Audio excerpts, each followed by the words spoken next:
And good evening, everybody. Welcome to ThunderZone Pizza and TapHouse. It is the John Wristen Show. Yeah, give the coach a big hand there after that big victory on the road. Hostile territory. It was 96 degrees, molting hot. And the Thunderwolves were even hotter. The offense fell behind a little bit early, John, but man, you guys came back with a vengeance. A little hiccup there on the pick six. But after that, you guys responded. I think you guys answered the call all night long. I think every time you guys needed to do something, you did it. Well, if you take the first series, both teams went 3 and out. We stopped them on third down, and we got a sideline penalty. And a lot of that night. And no warning. Yeah, so I was going, what the heck happened? You know, we gave them another opportunity, and then we went, and then next play, or the next third down, it was 3rd and 6, and we lost a little leverage on the receiver, and they went 70-some yards on a big play, and I thought, okay, let's see how we were tested, and then we went bang, bang, bang right down the field and responded, and Cookie made a nice play on that. I mean, unbelievable. Stevie made a nice throw, but the way that was all developed was our offensive lineman did an unbelievable job of holding them out.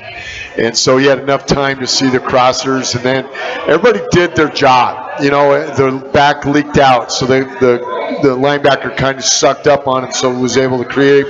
And then Cookie caught it, made a nice run, and you see on tape, all our linemen are running down the field, and they've got armpits up there. I mean, they're running, they're sprinting to do it, and you see the guy at Midwestern kind of lay on the ground, and we call that hot stove in our deal. That it's hot stove. You want to get off it. You don't want to touch it. And I didn't see that during the game, but you could kind of see from that play on, our momentum started to go. And I watched that on tape, and I pointed out to our guys on Monday, which probably was the most passionate victory celebration I think I can remember in our program. I mean, it was loud, and people were yelling and screaming of excitement, not faking it. You know what I mean? Right. There's a difference with all that. Exactly. And our guys were all faking it. It was really passionate to be able to see. And I go, wow, how cool is that? That these kids could come together and face adversity and want to celebrate it all together. Not just with the 64 kids that we traveled, but with the 140 kids we had in our program that were all hooping and hollering.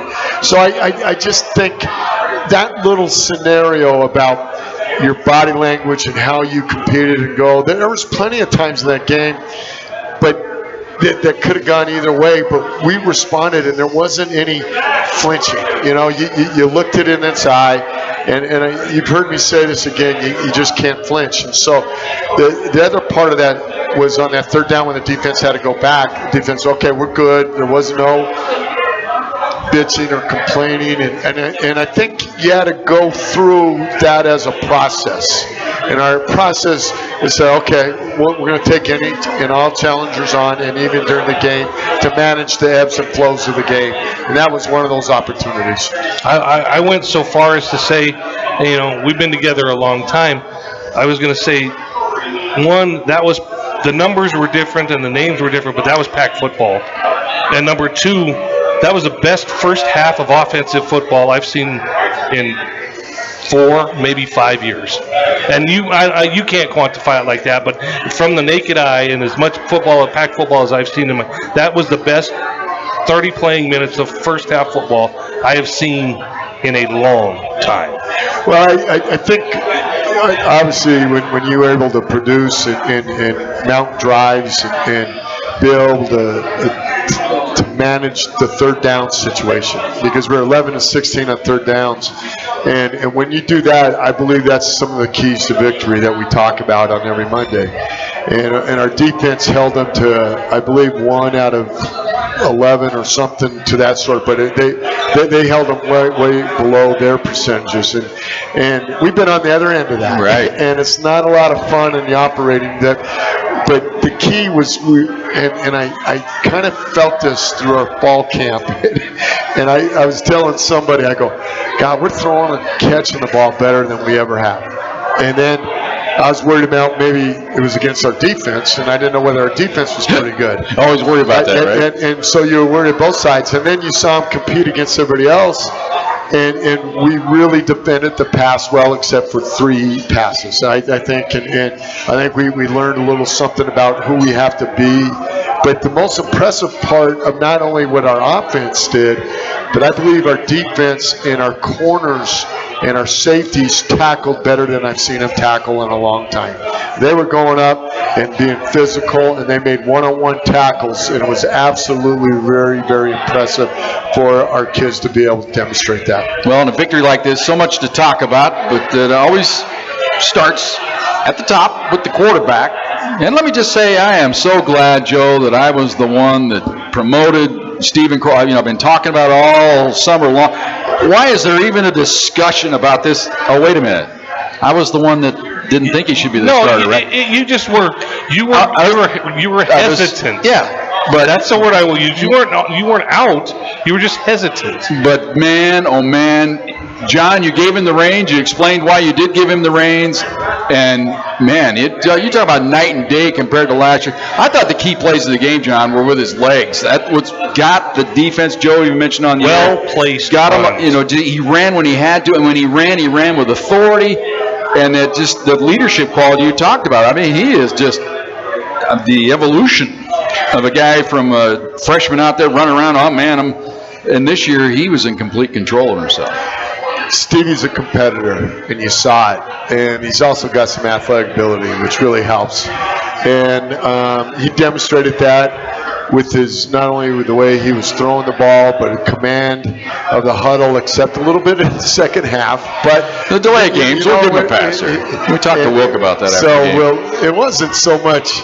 Anyway, I want to just say you're exactly right, and I really but it was the leadership of our whole offense, from our receivers to our tight ends to our running backs, to 5 different units operating as one.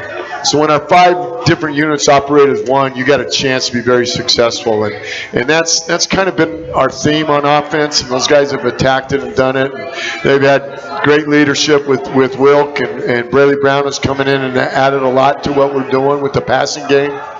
And then, Simon got those 5 guys up there playing excellent football, and John got the running backs, and then Matt Helton had the tight end playing well, what we're doing, and he got Curtis got a 18-yard ball that was really impressive there. So there's always little, you don't know if you're ready for the first game, and I was as nervous as anything on Saturday about getting ready to go, but I was really, really excited about the way the spirit of the Pac football seemed to be really back at it. Well, you're a former quarterback. What makes a quarterback so good? How about a running game and an offensive line that gives you time to let plays develop? I mean, some of those plays they're not easy to. They take a little bit of development, and he had the time, and he was patient. He stepped up in the pocket when he had to. He kind of slid when he had to a little bit, which was, you could tell was by design. You could tell it was comfortable for him doing that. But I still, in my mind, I still have to wrap my head around him being a lefty. Everything's kind of opposite. Yeah. And I'll tell you what, it was just neat to see the running game look like the running game of old. You ran when you wanted to, not when you had to. You ran when it was the best time to run. That's why we talked about it all broadcast long about how perfect play call, perfect scenario. The Curtis Luckett who catch. There were some just great pieces, and all those pieces made a fantastic win on the road in Texas. Which can you say that enough? Well, it's fun going down to Texas and competing with the guys who think they've been in football. Yeah. And so I'm just very proud of the whole unit. I thought kicking game was really on top of it. I thought, that young freshman kid Sully Moon had come in, and it was a gut feeling because he and Jacob were kind of close, and I felt like Sully had a little moxie to him, and didn't miss a kick. And so when you're 100% on your point production, when have a chance to score 11 points, you score 11 points. It's pretty impressive your first time out. What? So Midwestern's a good football team. Yeah. And so I don't know if we're that much better than Midwestern, but I'll take that victory. Okay, I'll take the way it happened, and so we got to continue to build because we're going right in the fire right now. Yeah, exactly. And going after it, but I was really excited about our spirit, our attitude, and our effort. And those are things that we have control over, and it demonstrated on Saturday night. Well, we talked about the offense. Defensively, you mentioned just a couple of hiccups, the big plays, a couple of them. But other than that, I mean, the defense kept them in front of them pretty much all night, flying to the ball. Got enough pressure. Made them one-dimensional. Yeah. They were. I don't know if they're going to be one-dimensional anyway, but you made them one-dimensional. Yeah, and that quarterback was all LSC coming back. Yeah. Star Conference and Player of the Year, and so I think that it was just a great team win, and our defense again, they were gap sound and they were flying around and they were communicating. But I thought our tackling, and again, if you go back to when really good Thunderwolf football teams, you had great tackling because it was an attitude. It was an attitude to get there and making sure that we didn't leave one man on the island. We were able to go compete. We were able to get all the things necessary to get done. And that's what was demonstrated on Saturday night. You saw a lot of new faces out there. They've been with the program, but I mean just new to the game, and the guys we thought might step up kind of did. Well, I think, our player of the game on defense was Isaiah Herford. And he's a kid that's physical. He's a physical corner. He suffered a knee injury going into last summer and wasn't able to play at all last year. And so he spent almost a year just rehabbing and getting. And he came in with some confidence, and he's rangy, he's tall, and he made some really nice tackles coming up. But he really played the pass defense with like a veteran, and I was really proud of him. Then our offensive player of the game was obviously Stephen Kroll, that we really had outstanding. Then we gave the special teams award to Cookie, and Andrew Cookie, and we thought that. He was hustling down on punts as a gunner, and then catching the punt, our hammer, or punt return, and averaging over. I think we had 2 returns over 36 yards, and that's what we can ask. And one of his best plays, John, might have been the fair catch. Yeah. The decision to fair catch it there. I mean, sometimes that takes a little bit of courage to call the fair catch when you want to run the football, but it was the awesome decision because that guy was right there. Right, and so I think, we had a lot of outstanding performances, and I enjoy seeing those kids. But the best thing was how those kids responded, the way they were having fun on the sidelines. We hadn't had that feeling for a while. And I tell you what, it was just an enjoyable experience watching 64 Thunderwolves go play college football the way it should be played. And how fun was it Tuesday at practice? Tuesday was good. I mean, Monday was even better, but Tuesday, getting ready for Grand Valley was a challenge. And, it was really hot the last 2 days. Right. So our guys are into it, and it's really looking forward to this challenge that we got coming in this week. Well, we talked a little bit about the strength and conditioning going in. The Thunderwolves were not fazed by the conditions down there. Midwestern was. Yeah, they looked tired. They were gassed. But the Thunderwolves... 40 minutes of time of possession will do that to you. But I'm just... Did you see that? Like we saw that? It looked like you guys absorbed the heat and said, bring it. Well, I think it's a little bit of that snowball effect, right? The snowball that creates that avalanche and your attitude going into it. Our guys were not going to be denied, and it was really fun to see what attitude and effort can do for you. All right, we are at ThunderZone Pizza and Tap House. It is the John Wristen Show. It is brought to you this year by the Car Pros. We thank them for their support of the show this year. We got a nice crowd. Still time to get on down there. We come back after this timeout. We're going to. It's always fun after a big win to listen to the big plays of the game and have John comment, and we'll do that next. Benny Bash has got those all lined up. All right, timeout. John Wristen Show, ThunderZone Pizza and Tap House on Fox Sports Pueblo. And welcome back, ThunderZone Pizza and Tap House. Nice crowd on hand here for the John Wristen Show, brought to you by the Car Pros. Thank Ryan Howard and everybody here at ThunderZone. They've brought out our spread here. Joe ordered me a quesadilla here tonight. That's very good, chicken quesadilla. We got the tomato on the cheese. It's called caprese. Caprese. Come on, Jim. And we got the boneless wings with what sauce? We are mango habanero tonight. That sounds good. And it's habanero. You getting the habanero part of that? My nose is running.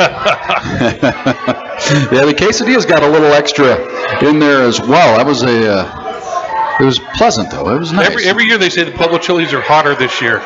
Pretty soon we're not going to be able to eat them.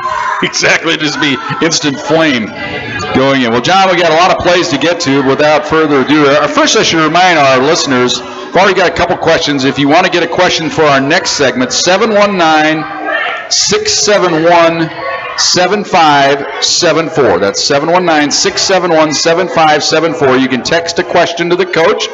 If you're in attendance here tonight at the ThunderZone, we have the hot mic. It's the Car Pros hot mic. It's the Car Pros hot mic, and you can come give John a question, try to stump him. I already tried to solicit a question from the lovely Christy Hughes over here, John, and tried to get her to come up and give you a question, but she said, I want none of that. Well, but we'll see.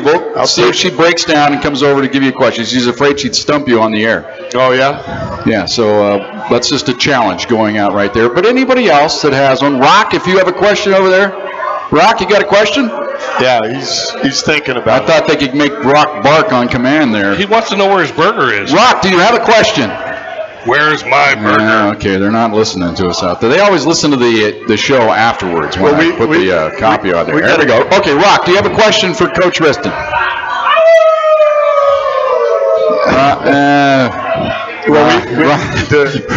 Rock suffering from a little stage fright here. Well, Mark King just got back from Argentina, finished bronze in his... There we go. Thank you, Rock. There you go. Yeah, right on cue. Ish. Yeah, he made the podium. You know, I called him world champ, and he came. He goes, not quite world champ. But he goes, well, I made the podium. I go, that's all that counts. Well, how about going already to Argentina and getting a bronze medal? It's unbelievable. Unbelievable what an athlete we're seeing. 80 inches of snow. Now, that's some snowshoeing, I'm going to tell you, because it's over your head. You have to lift the snow. Do you dig out for each stride? Wow. That's another topic for another day. I'm glad he's here right now with us. He's truly a man right there. You have to do some picturing of that. All right, John, we're going to see if we can get Benny to pump it up a little bit here so we can hear the plays when they come down the line here, but we're going to go right off the bat. You guys had given up a touchdown, fell behind early, but the offense came right back and got a big score from the special teams player of the week. Looking down the middle, firing, a man's wide open. It's Cook. He's inside the 15, inside the 10, breaks a tackle, inside the 5, goes to the end zone, touchdown, Thunderwolves. That's the way the cookie crumbles, right there. You knew Joe was ready for that one there, the old cookie crumbled. John, what a series of moves. You talked about everybody catching the ball well, which I thought was fabulous in the ball game. But the moves after the catch, he was 10 yards out. He makes the first guy miss, gets the 5, and then makes another guy miss, and then the dive to the end zone. It was beautiful. Well, the last part of that, he was right on the 4-yard line, and the guy was coming, and he made another juke back towards the field, and then did a special effort to get the ball across the goal line. And it was just going, did I just see that? Yeah. You know, I was clear on the other side, and I thought he might have been out of bounds. You couldn't tell. And upstairs he goes, he just scored! And everybody, the whole sidelines just went crazy. It was just really awesome to get the first score of the year. And then we'll go to the second score here. Now, this is pretty good foreshadowing. I'm going to pat myself on the back here because we talk about this guy coming in the game. And everybody always asks every year, hey, is there some freshman that's going to make the team and make an impact? And every year it's like, maybe one, maybe two. But this game, the one, hit a big play early. Sideline. Now fires it up the sideline. He's got McGarity open, and he's got it inside the 30, inside the 20, inside the 10. Touchdown, Thunderwolves. So the freshman makes his presence felt immediately for the Pack.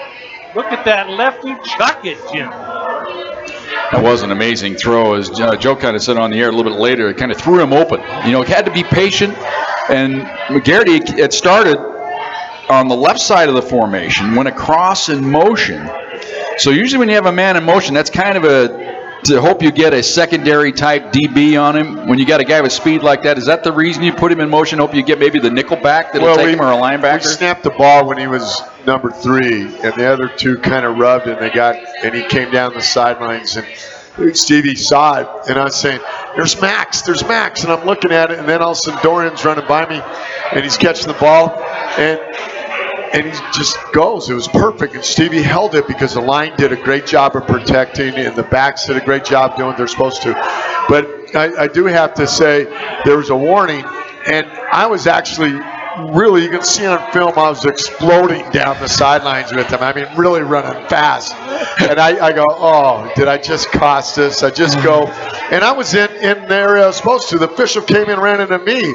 And I asked him if he was okay. You know, after running into me. And so he goes, yeah, I'm all right. I just, normally that would hurt a guy. And so he looked at me like, what the heck, and gave us a warning. But I had my hands on my knees on this. Please. I'm going, please give him the touchdown. Please, I don't want to be please. And so, anyway, when he gave us a touchdown, Rashad, the strength coach, and Kendrick, they go, are you okay? And I go, I think I just cost us a touchdown. I just think I did that. And so it was kind of funny on that whole thing about how the dynamics of the sidelines were. All right, we're going to go to our next score here. Now, I tried to gloss over this, and Benny said, no, we got to play this one because it points out me again being wrong. But we've talked about it, John, in the past. I do not like shotgun formation from the 1 yard line. I just don't like it. It just doesn't sit right with me. But you guys came out in that little like a reverse wishbone. Joe likes to call it the diamond formation. You might explain it. You have the deep back. It's kind of the eye back, but you have your 2 other backs that are kind of blockers on either side, and you're in the wishbone formation. So let's listen to the play. Just setting it up for you here, and I'm going to listen to it. They're going to give it to Jones up the middle. Big hole. He's got the touchdown. Jordan Jones, welcome to 2022. Yeah, JJ. Okay, you cut it off. Okay. Sorry. JJ, as we call him, did a nice cut him one-on-one. Get a little misdirection with that, and everybody execute their blocks up front. And it was really nice for us to get in that end zone and run the ball right there. It was nice getting a 6-yard touchdown run. Let me ask you real quick about that formation. It's been it was very productive Saturday night, but somebody ran that against you that had a pretty good game, and I was trying to remember who that was because you kind of emulated that formation and had great success with it. Am I imagining that? Yeah, you are. Another bad dream. You know, we ran that before. Yes, with A.J. Thompson a little bit. There you go. Down there in the goal line and doing some different things when A.J. was a quarterback. But, you know, we feel like we got really 5 to 6 quality backs. And we saw them all. Right. We wanted to maybe, you know, something different they hadn't seen. And, you know, Simon in our run game put it all together and coordinated. And it was really nice to see how it worked out. Well, if we'd have rolled a little bit further, you heard me saying kind of, I went into my Wilk mode as if I was Wilk talking. He said, Brooks, we'll do shotgun on the goal line when we want it, and we'll execute it, basically. So it's like, you know, let the play callers do what we're doing. You just comment on it. So I was kind of setting me back in my box a little bit. Now, remember, I had the interception return for the touchdown, which kind of made it a ball game. I thought it might have flipped the game on its head right there to get them back within 7. Their defense is all jacked up. They come out. They kind of got a good play on first down, but Cookie came to the rescue. They show blitz. Play action. Pass. Caught. Cook. First down and more. Across the 45, 50, out to the races. 30, 20. You'll never catch him. Touchdown, Thunderwolves. And Cook, he showed his breakaway speed there, John, and it's just a simple little pattern, but it's not going to be a touchdown if Kroll doesn't put it right on the money in stride on that quick little post, and he just breaks in the clear. It was really, he was trying to hitch up in that space right there. And we've been working on that. And that free safety had to come down and make a play on him. And that linebacker was coming over, and Cookie just caught it just right, made him miss, and there he goes. And so, but the key, I think, to that whole thing was our whole team never panicked after that interception. It was a bad play. Got tipped ball and went right to defensive line stand and ran all the way down. So our sidelines were saying, hey, we got it. We're under control. And then next thing we go, I believe that was a 2-play drive on that. Right. And so when you have 2-play drives to answer something, it takes that momentum from the other team.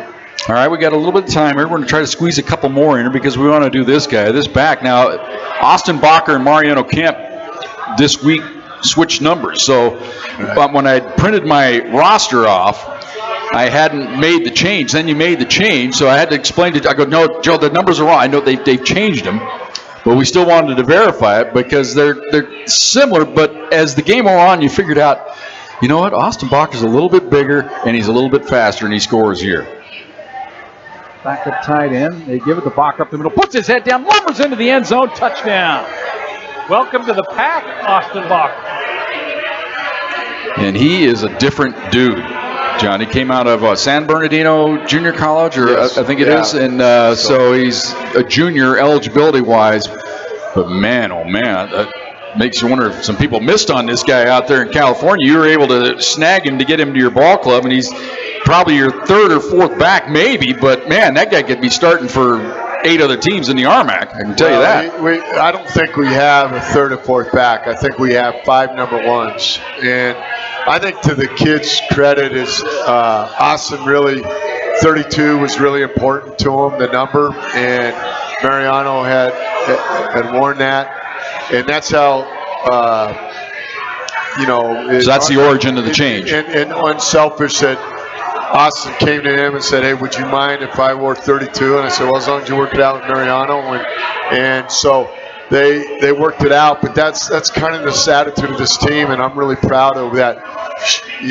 Mariano was there, able to see that and thought of Austin, his teammate, first to make that happen. And so I think that was really, really unselfish of Mariano to do that. All right, let's squeeze in one more play here. CK Poles had the touchdown pass. We're going to skip that one. Sorry, CK. It was a great moment. He scored his touchdown, but we spoke about your depth at running back, and this guy has a little different burst, Keon Martinez.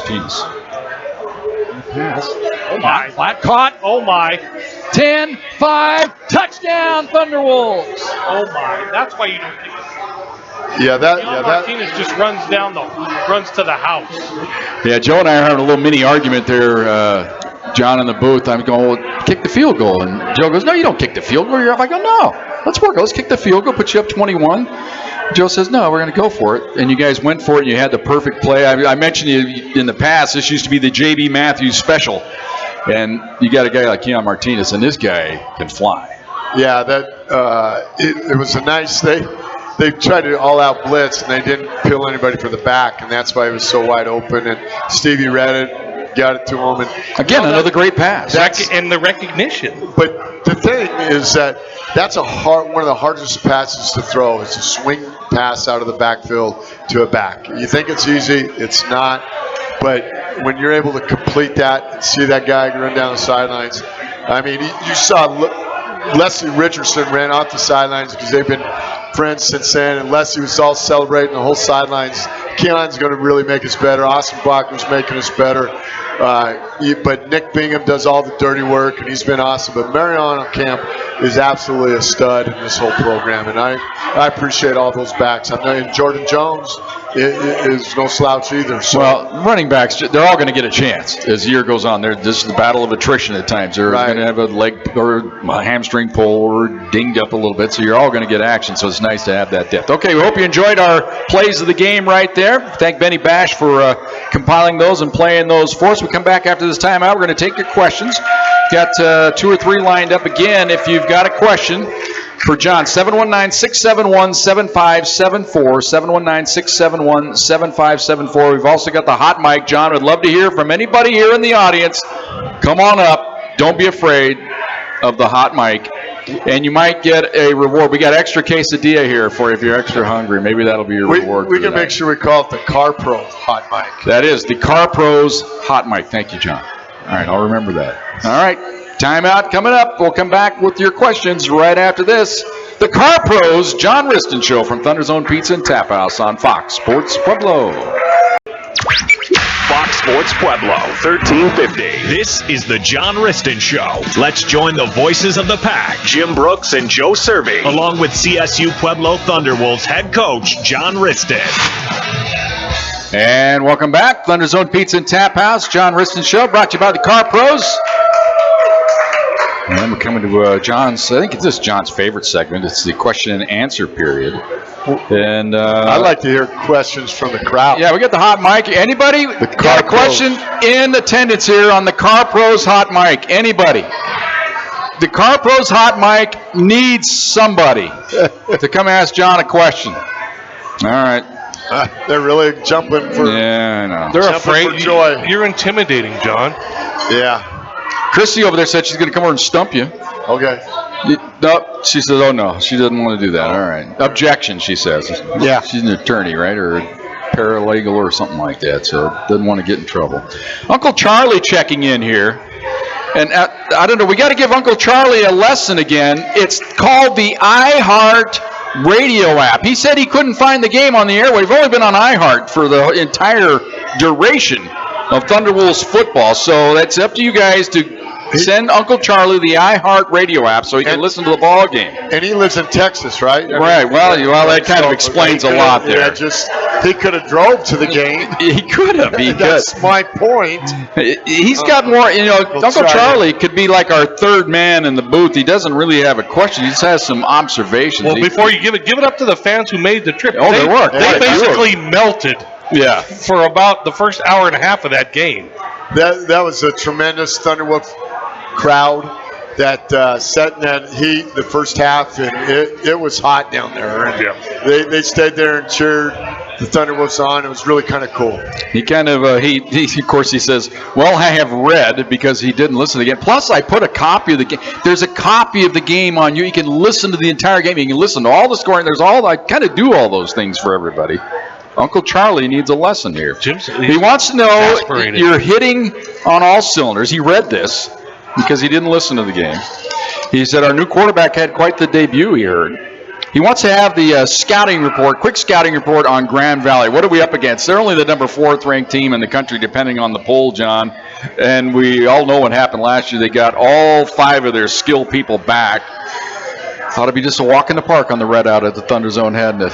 Big, strong, fast, and oh my goodness, angry guys. So hangry, they might be hangry, and they're well coached, and we've got our work cut out for us. And John, I don't want to remind you, but the weather forecast Saturday was supposed to have some high winds. That kind of brings back bad memories, doesn't it? That was the game that got away. You realize he's the one doing this, right? John loves me. Well, you guys all realize this is a repeat of the schedule that we had in the regional finals in 15. Yes. And that's what you're alluding to. Yes. And we didn't respond very well after being Midwestern there, but we got a heck of a challenge in front of them. They're very talented. They played a really, really good Cara School of Mines, and they had to go back and win it in the last minute of the game. And that was an incredible game to follow. It was an incredible game. Both teams are well coached. They're physical. It was really good college football game. And one word to describe the game: kickers. That's usually what it always comes down to. All right. Tony Wright checking in, Johnny. He's a faithful listener to the Thunderwolves broadcast. He always gives us contributions during the game. His big contribution this week, you might remember this guy. I was trying to remember this guy from Wasson. I wanted to call him Arthur Moon. I'm going, Arthur Moon. Tony says, no, you're thinking of Arthur Griffin. His nickname was Moon Griffin. Remember that guy from He was man, what a stud he was. So he helped us out on the air with that one. But he wants you to explain the importance of spring football, how good the spring football was this year for you guys, and how it's carried over. Remember, the spring football really you suffered during the COVID era. Well, I think it starts with the first day we enter the weight room, about developing an attitude, a work ethic, and you got to go through that process to be able to do it. We had what we call our dirty dozens, where we divide up our teams and able to compete. I want to see you guys are going to go out early in the morning when it's cold and go compete for their teams and who's going to be a leader. And so we had all that going on, and I think that gelled. And then going to spring football, when you have 15 practices like we did, it sure helps you. It sure helps you to understand the fundamentals. It sure gets the coaches to know their players. And when you're trying some different things, that you got to make sure you use those 15 days to be able to evaluate those things. All right, Ken Franick checking in from the Lake of the Ozarks. He's down there. That's beautiful country, right? You been down to the Ozarks before, John? I've just driven through it. I've not spent any time. I've been kind of the upper area. They're not quite down where he's at there in Missouri, but it's beautiful country. But he's checking in. Oh, by the way, he wants to let you know Kyle Major getting married Friday, September 16th to his daughter, Irene. Awesome. So that's one of those good to hear that. And he's enjoying Huckle Buckle Barbecue and a nice cold brew. He wants to know about your seniors. Who are the leaders? Who are really the guys that are taking the reins, that are the leaders of this ball club? Well, I think Max Gonzalez on defense has done a really good job. I think Corey McLean is handling the secondary, and I think that really Botts has done a nice job leading, stepping in that role. On offense, I think Elijah Reed has really taken control of leadership. And I think Max Fine has done a great job of leading our receivers and making sure we handle that.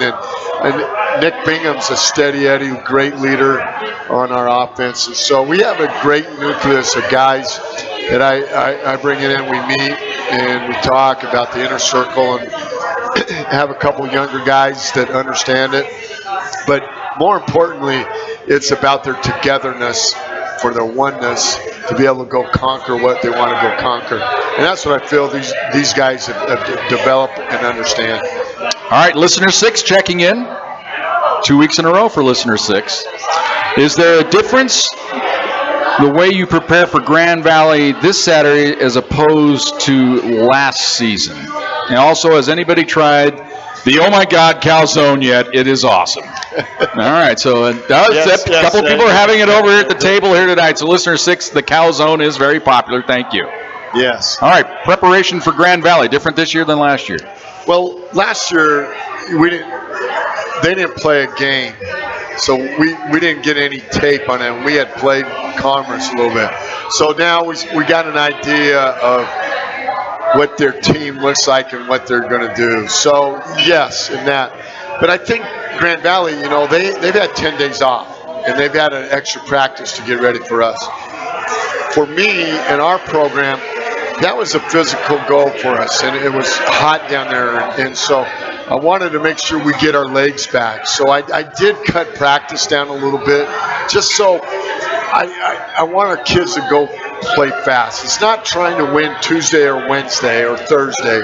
It's about trying to win on Saturday, and I think we come up with a great game plan to try to get our legs back. So, in a sense, yes, there's a different way we prepared for the Grand Valley. All right, thank all of our listeners for contributing with your questions here. Again, the hot mic, we're going to have to come up with some other type of incentive for the hot mic. Well, I'll tell you what's going to be incentive is a win over Grand Valley. I'll bring a few more people in, and we'll get some really good questions to start the RMAC season.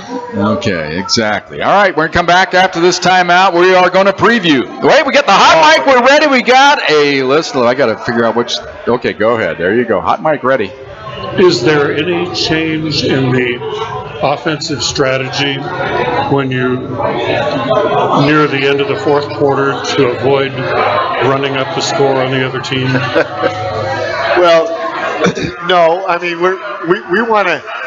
At one point, we had the ball, and it was like 5.5 minutes left in the ball game. And so our goal is to end with the ball in our hands, and we had a couple fourth downs in there, and we scored. And then we got that pick six coming back. But, one of the things that was never brought up that I thought was the most impressive drive of the game was the start of the third quarter. Right. That was an 8.5-minute drive that took 14 plays. We had 2 14-play drives in that game. And so when you can end the ball game as your goal, with the ball in your hand, whether you score or not, that is really, really kind of interesting to be able to get done and be able to manage that. And not only the 14-play drive to start the third quarter in the 8.5 minutes, but it ended in a touchdown. That was what I thought. That was like foot on the throat pack football that I hadn't seen in forever, and that was great. Yeah, it was.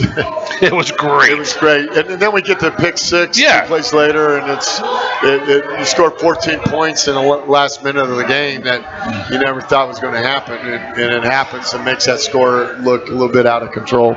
Thank you for the question. All right, the hot mic works. And it was a great question. And we didn't have anything for. Oh, he's supposed to get his piece. You got a chunk of quesadilla here if you want it. That's. I got a celery sorry, stick. Instead of you can have a wing or some carrots or something like that. Car Pro celery stick right here for you. That's right. The Car Pro's hot mic. Not a shifter, not a gear stick, a celery stick. All right, we'll come back after this timeout. We'll preview the game this Saturday. It's a red out at the Thunder Bowl against Grand Valley State. That all comes your way next. Car Pro's John Wristen Show on Fox Sports Pueblo. This is CSU Pueblo Thunderwolves football on Fox Sports Pueblo 1350. Let's head to the field and join the voices of the pack, Jim Brooks and Joe Cervi. And welcome back to the field. The field of play is ThunderZone Pizza and TapHouse, where we are ingesting cheese, chicken quesadillas, and boneless wings, and the tomato thingies are gone. The caprices. The caprices are gone. They were awful good. Next time though, I got a pro tip on those. You got to add a little avocado.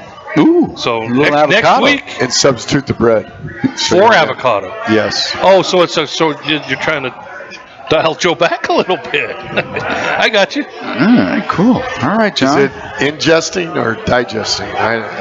Well, you ingest, then you digest. Okay, I just want to make sure that your wife doesn't criticize your. Oh, exactly. You don't want any of grammar. That.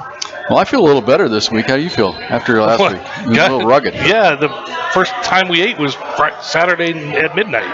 That was kind of nice. Let's put it this way, though. I have some unsightly bruising that I've never had in an area of my body as of yesterday. I can't unthink that, Jim. Thanks. Exactly. There's some weird bruising. Ryan Howard, the ThunderZone czar here, we were comparing in our mind each of our bruising from our surgeries. That's a bad visual. Well, let's just put it this way. Exactly. Then we will tell everyone Ryan wins. Yeah, exactly. That was a little bit different.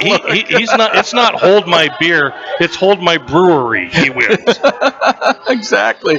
All right, John. Let's talk about Grand Valley State. The time has come, and this will be your third meeting in your era. We talked a little bit about the playoff game last year. We got there, and what an incredible atmosphere that was. And it's like Joe said, I don't think Michigan State could have beat them that night. They were geeked up, ready to go. There was close to a sellout crowd. They had the ball and parachute the band. I mean, it was crazy. And they come out and they just got downhill on you in a hurry. But then the game got competitive after you kind of staked them to a little bit of lead. In fact, in the second half, there was still some doubt in that ball game until you had the turnover. I think it was kind of unfortunate late in the third quarter. But once you guys got your bearings, kind of played with it, I'm sure that's what you want to get done this week. Don't let the onslaught happen early. Let them know we're in the ball game early, and then let it shake out in the fourth quarter. Well, if you remember right, on the first series of the game, we had Trevor Filio came in and had a strip sack in there, and the ball just happened to bounce right to a Grand Valley guy.